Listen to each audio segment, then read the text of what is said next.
It would if you hadn't destroyed it already. Yeah. Twice! Have you ever played a game that completely read your mind? Like, I want a steampunk mech game. Okay. I want a steampunk mech game with a lot of customization. Alright. I want a steampunk mech game full of customization where I can wear a cowboy hat within the first 50 feet of the start. You can find one. Well played, game. Well played. This is Steambot Chronicles by Irem, a game that completely read my mind. You play Vanilla Beans, which might very well be the greatest name for a character ever. Vanilla wakes up on the beach, shipwrecked, and without memory of what happened. Sure, amnesia has been done to death, but quite frankly, it works from a narrative perspective, as it allows exposition from the world itself to a character who doesn't know it, which can be conveyed to the player. So it works, despite being done to death. A girl finds Vanilla shipwrecked on the beach, and helps wake him up. However, they both get trapped and need to escape. Vanilla ends up finding a broken down trotmobile, a sort of hybrid between an old style car and a mech, and the two escape the beach, and picking a fight with the killer elephant gang in the process. After Vanilla and the girl escape the beach, he slowly has to figure out who he is and how he got there. And he does it by exploring the land and becoming an integral part of one of the biggest bands on the continent. And that's kind of a unique story. So I have to give credit where credit's due. It's different.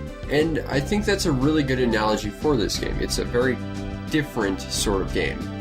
The mechanics are conveyed through a series of pop-up menus, but you can ignore them. While it isn't a terribly good way to convey the mechanics, you can skip them out and learn on your own. So I give props to that. The controls are fairly well done. On foot, your character controls pretty basically with the left stick, but when you're piloting your trotmobile, it gets a little weirder. It controls more like a Katamari, using both thumbsticks to try and figure out where your mech is going. The trotmobile controls use literally every button on the control pad. That's kind of cool. Even the little buttons under the sticks work for picking stuff up with the arms and then throwing. That's kind of neat. Now, piloting the trotmobile does take a bit of time to learn, but after a while you will figure it out. Now, what's really cool about this game is it is a sandbox adventure. And I don't mean sandbox in the Grand Theft Auto style, where it basically means you can skip doing the main quest to go crazy and kill everybody. No, I mean it is sandbox in the sense that you can basically do anything. It has way more freedom than a lot of other games I have seen. I could go into it here, but I'll make a part 2 for that. There's just way too much stuff to go over. Now, the presentation is done through a cel-shaded style. The aesthetic is fairly consistent. It's got some exaggerated shadows for explosions and whatever, just to make them pop a little bit more, and overall it just looks really good. The one notable exception I can think of are the character models. They look a bit grungy and dirty, and just sort of stand out as being rather bland and unimpressive comparatively. But you do get used to it after a while, so it's not that big a deal. The sound design is awesome. All the sound effects sound as they should, they fit, and they work sufficiently. Now, the soundtrack is where this game really shines. Outside of towns, it's mostly ambient, except when you get into combat where it tenses up a little bit. Inside towns, you typically get a catchy little jingle or two, but where it really counts is with the lyrical tracks. As I said, Vanilla becomes part of a band, and this is actually a pretty big plot point. There are a few lyrical tracks, and with the notable exception of one, they all sound just gorgeous. The neat thing about this game is how it weaves the soundtrack into the narrative. I mean, the main character figures out his name as it's engraved on a harmonica he washes up on the beach with. The soundtrack is very much tied to the band as a whole and Vanilla as a character, and I think that's just a neat way to go about combining the soundtrack with the story. The voice acting is, for the most part, really good. I think a few of the extras that you only talk to once or twice, they're a little goofy and exaggerated and kind of awful, but I think that was kind of the point. Conversely, the characters that play a more integral part with the story, they all sound fairly good. With the exception of Fennel when he sings, it's a little weird, but that's like the one audio track that just sounds awful. And the weird thing is, they got a different person to sing for him than they did for him to speak. And they didn't do that for any of the other vocal tracks, so it's a little odd, and it stands out, and it's awful and kind of depressing, as you have to go through a pretty big side quest to even unlock that song. And it's the only one where you get an electric guitar, and man, I just like a good electric guitar. I was very disillusioned in the end with that. This game has so much stuff in it, as I've said, and I will get to that, but I don't think I have ever heard of someone playing this and finding everything. There's just so much stuff to find, to come back to.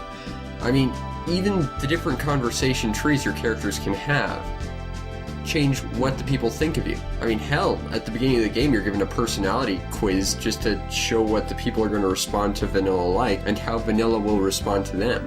So the amount of choices and possibility in this game is insane.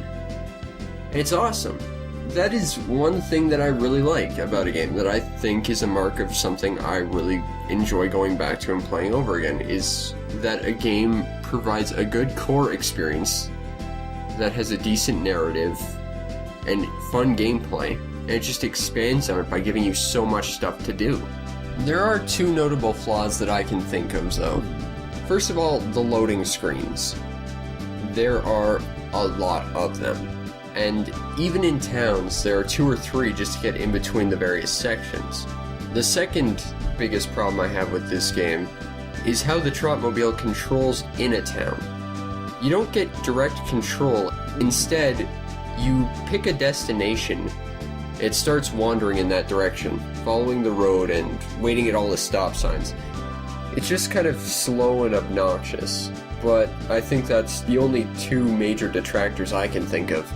Steambot Chronicles can be picked up for the PS2, and actually that's it. It's a PS2 exclusive. Good luck finding a copy though. The North American versions seem to be very rare. I've only seen 2 out in the wild, and as of this recording, the next North American copy being sold on eBay is currently going for $200. So it's a little pricey, and it's kind of hard to find. I think the PAL versions are a little more common, but if you can find a copy, I would highly recommend you get Steambot Chronicles.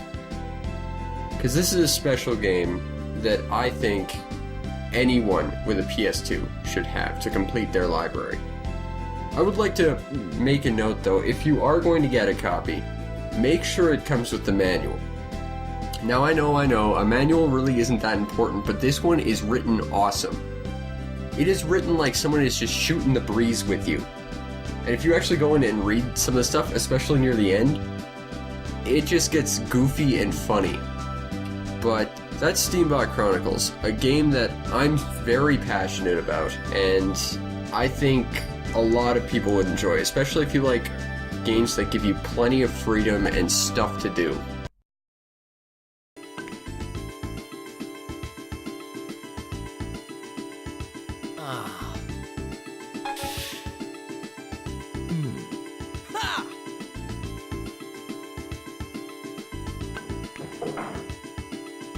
I lost.